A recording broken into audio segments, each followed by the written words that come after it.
Dan kalau ngomongin klip di game yang kedua baru beda nih, baru bisa ngobrolin banyak soal draft teman-teman. Ya mumpung sambil gua tunjukkan juga itemnya, teman-teman mungkin bisa melihat di sini bahwa mungkin spotlightnya itu akan ada di Baloyski dengan Hellcurt-nya yang dilepaskan. Tapi menurut gua ini sih jungler dari Geek Farm-nya sendiri, Maykits, yang ngebuat hal ini bisa terjadi. Kenapa? Karena sebenarnya secara draft nih teman-teman ya, secara draft ini Geek Farm lebih memungkinkan untuk menciptakan endgame karena mereka punya Sun, mereka punya Hellcurt, ya kan? Mereka juga punya Cici.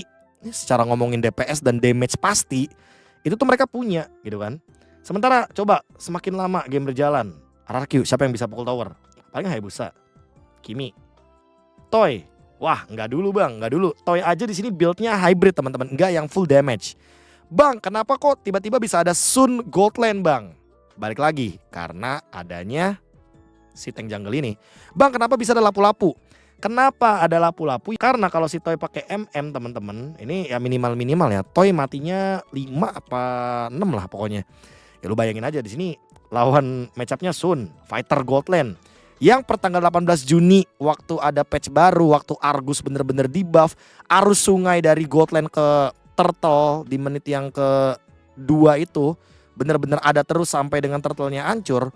Kan gue sempat bilang kalau misalkan fighter Gold Lane itu potensial banget untuk muncul.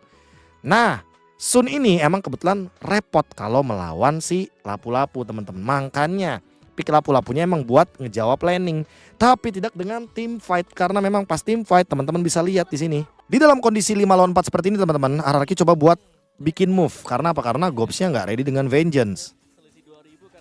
Idoknya miss ya kan untuk flicker the way of dragon-nya. Dan teman-teman bisa lihat nih damage yang diberikan ketika Sun-nya join team fight nih. Gila range-nya kena burst. Kita ulangin ya, nih darah hijau. Nih darah hijau fokus ke darah nih. Sekali digeprek sama Sun. Wah. Mantap. Dari segi team fight damage semuanya ya Geek Farm punya. Ini even Maykits ya. Maykits siapa yang mau numbangin coba dari draft kanannya? Gak ada teman-teman. Kimi. Ya Kimi susah banget main di sini. Ada Parsha, ada Hellcurt, ada Sun, ada Baxi, ada Cici, semuanya bisa ke Kimi. Dan dalam keadaan seperti ini kan padahal roamer God Lane yang tersisa. Sementara dari Geek Farm itu roamer jungler mid lane. Nah, karena roamernya itu adalah Hellcurt, dia bisa ngelord teman-teman. Jadi emang yang kita sering lihat ya, Maykits itu biasanya pakai damage dealer, tapi pas dia disiapin nih pakai draft tank jungle kayak Baxia, ternyata Geek Farm ini malah lebih berwarna draftnya. Hellcurt-nya Baloy jadi lebih hidup, dia bener-bener bisa jadi damage dealer utama. Terus kalau kita ngomongin soal Kenziski juga nggak harus main Marshman, tapi kalau misalkan let's say main Moskov, itu juga bakal kebantu banget karena tank jungle emang butuh yang namanya damage dealer late game, Marshman yang pasti gitu loh, yang bener-bener kuat buat bisa ngangkat late gamenya. Nah dengan kalah kuantitas seperti ini dan juga kalah dari segi quality hero, ya udah dari awal emang udah kelihatan. Kalau misalkan RRQ nggak menang early gamenya, ya udah pasti bakal dipegang banget sama Geek Farm dan emang terbukti Maykits-nya nggak bisa tumbang teman-teman. Ini Baxia mau diapain?